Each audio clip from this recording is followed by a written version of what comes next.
Hey, what's up, guys, and welcome to Talk with Tubbs, a petrolhead's perspective. As always, I'm your host, Tapelo, aka Tubbs, and I'm going to talk you through this podcast that deals with everything motoring. We're going to talk what's new on the market, what's old on the market, what's good on the market, and also what's bad on the market. Then we're also going to delve into some motorsport, but more focused on my favorite form of motorsport, Formula One. We're going to talk driver lineups, what we feel, react, but most of all, I'm trying to give you a petrol head's perspective. Words that come from someone who's as passionate about the industry as anyone I know. So as ever, let me not waste your time. Here we go. Talk with Tubbs is a go.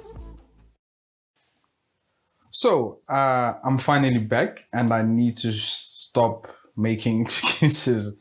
Look, my life has been busy and I've been away for a bit, but I think it's time I bring back the podcast and start uploading episodes on a regular again. First apology. I know this has been very motorsport and Formula One focused as of late. I just haven't been finding a lot of car media that I wanted to touch on.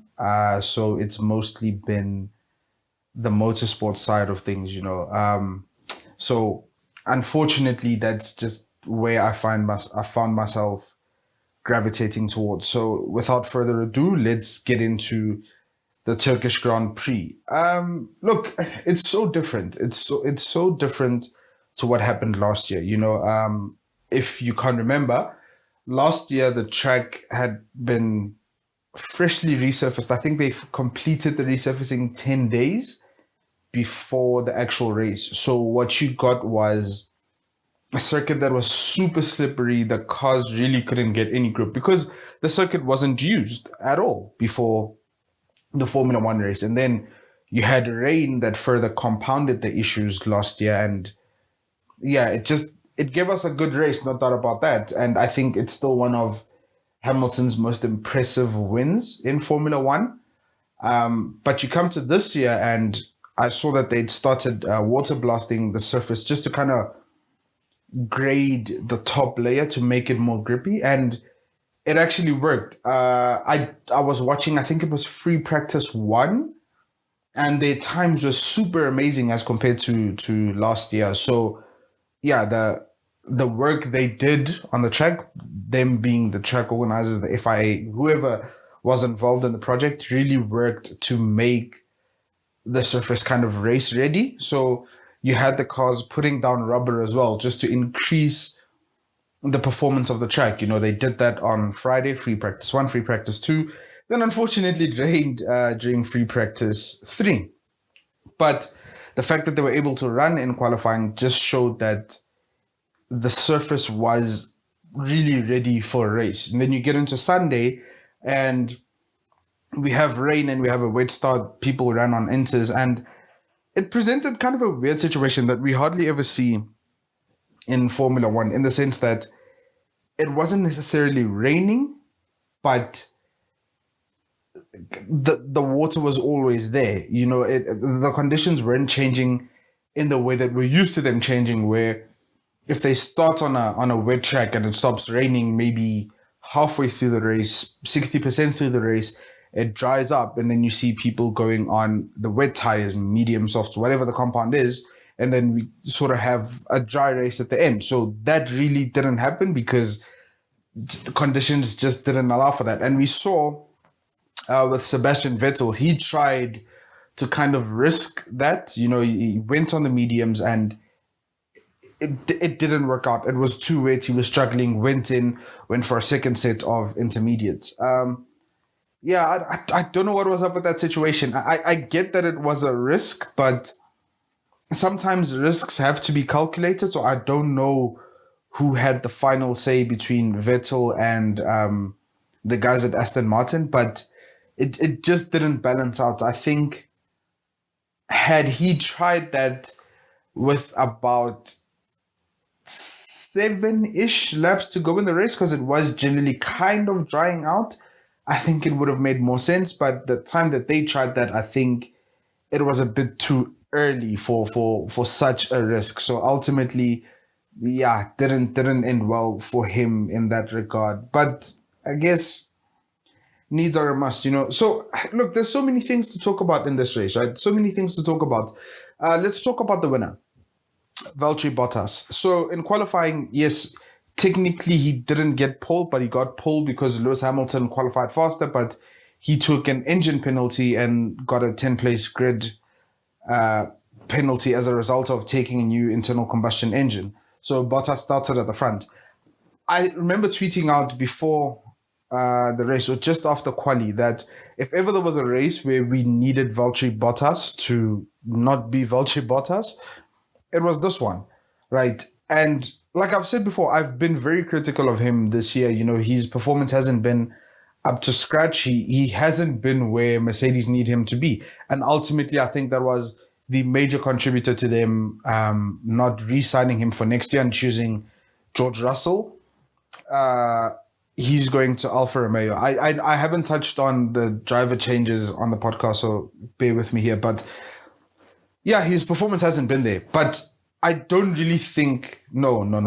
I know we cannot fault him this year. Not this year, my bad. This race, he was so good in Turkey. He was getting the car to where he feels comfortable in the car. He was performing as he should. He started cleanly, got away from Verstappen in the beginning, got a comfortable gap, just maintained that gap throughout the race, looked comfortable, no problems, came in for his pit, came out, eventually passed Charles Leclerc for the win. It's just what you need from a driver sometimes. You don't need him to set everything alight, but you just need him to be consistent and to cement the best possible result for them at a particular race. And in this case for Bottas, the best possible result was first place. And he did that. So you cannot fault his performance at all. Again, he's been a solid driver throughout the years. So seeing him leave is kind of bittersweet because, again, the team goal comes first, So, yeah, we can't fault him on that.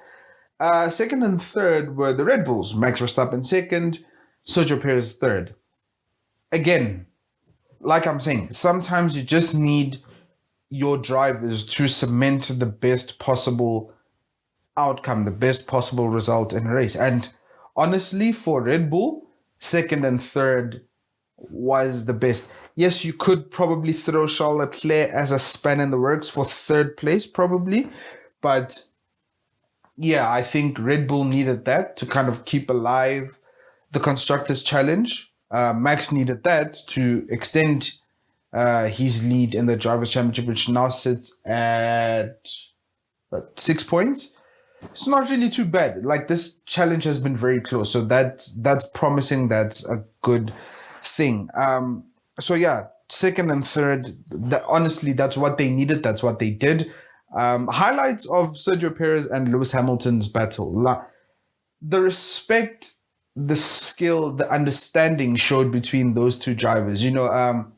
Very often in conditions like this, when we see drivers go toe-to-toe, side-to-side, wheel-to-wheel, whatever you want to call it, something tends to go wrong. Someone either outbreaks themselves or someone just isn't in full control of the car, which results in some sort of preliminary contact that either doesn't necessarily damage the other one's race, but just upsets the battle that we were seeing. We saw none of that in this sequence of events. They were so clean with each other. They were precise with their movements as well. How to position the car, how to go into the corner, how to hit the brakes properly. Hamilton was a tad more aggressive than we generally do see him in pushing Sergio Perez, but that's legal, that's fair, that's sometimes how you need to defend. So yeah, that was just a beautiful sight and a demonstration of how good these drivers actually are, how good they can be in wheel-to-wheel battles when they're really cognizant and respectful of each other's space and kind of thinking about the race as a whole and not just one incident. I'll come back to that particular point in a bit. Charles Leclerc in fourth. Yeah, good race for Ferrari, isn't it? And funny enough, Charles Leclerc finishes fourth, but he wasn't the better Ferrari driver of the day. Look, yeah, he did what he had to do. He was up there based on quali, and he just sort of maintained. For a moment, you kind of thought he might win the race, up until he had to pit after the Valtteri Bottas pass because his team saw that he was kind of losing performance relative to everyone else who had pitted for second set of intermediate tires. So yeah, kudos to Charles Leclerc for that one. Carlos Sainz, who was the better Ferrari driver of the day, he took complete power unit penalty, started at the back of the grid, and he was making up places, man, at such a beautiful rate. Sometimes we see people start to make up places, and they'll, especially the faster cars, they'll make up a few places on the slower guys in the back, so maybe from 20th end up in like 15th or something, but then kind of get stuck and kind of run out of ideas. Then they have to switch to some sort of I'd like to say risky strategy, change tires, do this, do that. He was just making up places consistently, and again, he's a very underrated driver, and the skill was there to show that Carlos Sainz is capable of good things if he has a decent package under him. Obviously it's not going to happen, but it would have been very interesting to see how Carlos Sainz would have performed if he was in the McLaren this year, judging just by how good the overall McLaren package is. No disrespect to Lando and Danny Rick, they've been performing as good as they can be given what they have. And again, I would have liked to see how Sainz can work with that kind of package. So yeah, good on Sainz for that. Lewis Hamilton finished in 5th place, started in 11th. This is where I said sometimes you need to see a driver consider the whole race instead of a particular incident.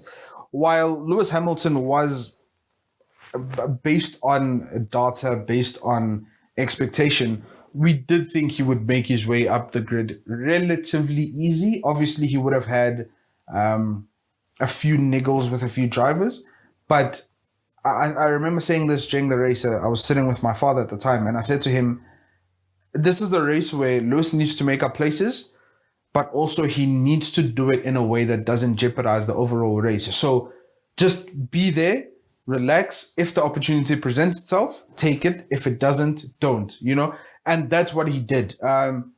We saw with the way Yuki Tsunoda was holding him up. He kind of sat behind him for a few laps.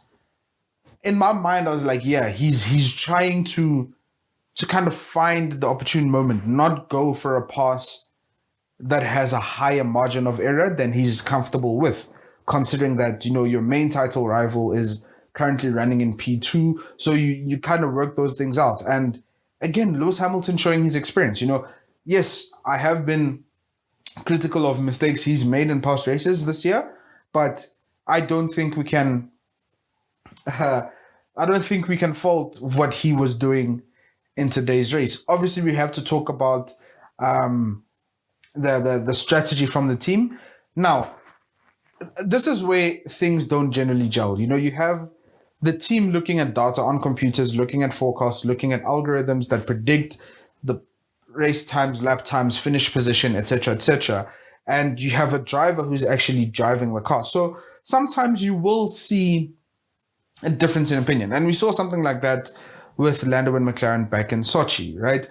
So again, I think Hamilton also had it in his mind about what he did last year in Turkey, where he really ran the intermediates until they were virtually slick tires. And because he was able to keep the temperature within the tires, they worked. And we almost saw something similar to that yesterday, in the sense that he was running on the intermediates, but again, the track showed a weird evolution where even though the intermediates were wearing off, they were still a good tire. And I've heard it explained, it's because the inters use a soft compound. So even when they kind of lose the tread in the tires, they don't really die. The soft compound keeps on working, and all you really have to do as a driver is maintain the temperature within the tire. And we saw a lot of drivers go for a similar strategy in a sense, where they went long on the inters, even though they were losing tread and they were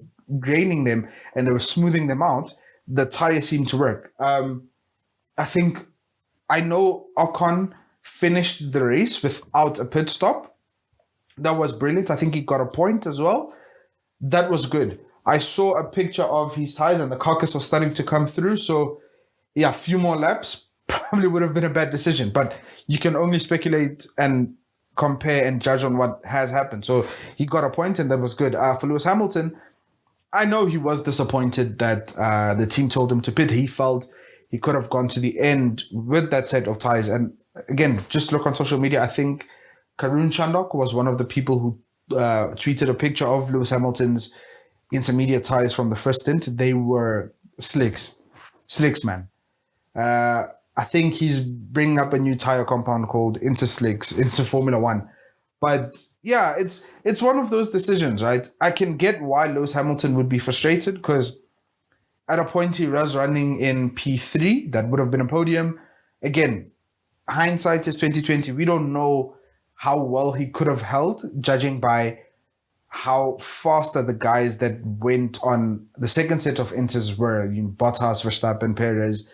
We don't know. But I think a P5 finish is a good result. I mean, 6-point swing is not too bad in the championship terms. Again, damage limitation, took a penalty, still finished in a good position. So I get why he'll kind of be disheartened, maybe a tad angry, but I also get why the team made the decision they did. Sometimes, especially in such a close championship battle, you kind of need to think about the risks. You kind of need to play it safe sometimes. Last year in Turkey was vastly different in the sense that Mercedes was struggling all weekend with setup and getting the car to run in a good operating window. So Hamilton staying so long on those tires last year, it was kind of a what more can we lose situation. Whereas this year, like I said, your main rival is running in P2. You need to be cognizant of that fact. So yeah, overall, a very interesting race. I think not too much in terms of on-track battles, even though Lewis Hamilton and Carlos Sainz were giving us a lot of overtakes during that race. But tactically, that was a brilliant race because a lot of thinking was involved. My mom came in while I was watching the race and she said, "You're so quiet today." And I said, "Yeah, it's because I'm doing a lot of maths. I'm calculating gaps between drivers, deltas, and all that." So again, some races don't need to be spectacular to be good. They just kind of need to give you that entertainment about strategy, because whether we like to admit it or not, that is a big part of Formula One. Last thing on this race is I saw people saying the race was good last year, did this year, Turkey should be removed. You know what? I'd actually like to see Turkey stay on the Formula One calendar. I think it's a brilliant track. Very good in qualifying. Man, that turn 8. I know everyone talks about turn 8, but look, if you look at Lewis Hamilton's pole lap, I was watching it on social media. If you get a driver and a car on song on that track, just brilliant, man. Brilliant. So I think it's a good track. And one thing that's so good about that track is the overtaking opportunities. It has several overtaking opportunities, more than we have at other circuits on the calendar. So as a spectacle for viewers to see, I think that's a good track. And with the new regulations coming in next year, why not? If the whole thing with the new regulations is to make it easier to follow and pass, a track like Istanbul Park will be a compelling race. So yeah, I think it should stay on the calendar. The 2 races that we've had with the modern era Formula One cars have been great. I've enjoyed it. So yeah, I'd like to see that continue. So yeah, that's my review of the Turkish Grand Prix. Again, I'll try and upload more consistently. I've been quiet on the driver mod articles as well. I think I will try and release one either this week or next week. Like I said, my life has been a tad busy, but again, I still appreciate the support. Even though I'm still on social media, there's still a lot of support and love there. And to everyone that listens to this podcast, I appreciate that, man. I love it. So as always, it's been me, Tubbs, at Talk with Tubbs. You can follow me on Twitter at Taps_Meriohle, THAPZ_MEREOHLE. Thank you so much. Hope you guys are safe. Hope you have a good week. See you probably next week. If not, see you after the, what's it called? I know it's COTA, the Circuit of the Americas, the American Grand Prix, Texas Grand Prix, whatever. See you after that. Cheers.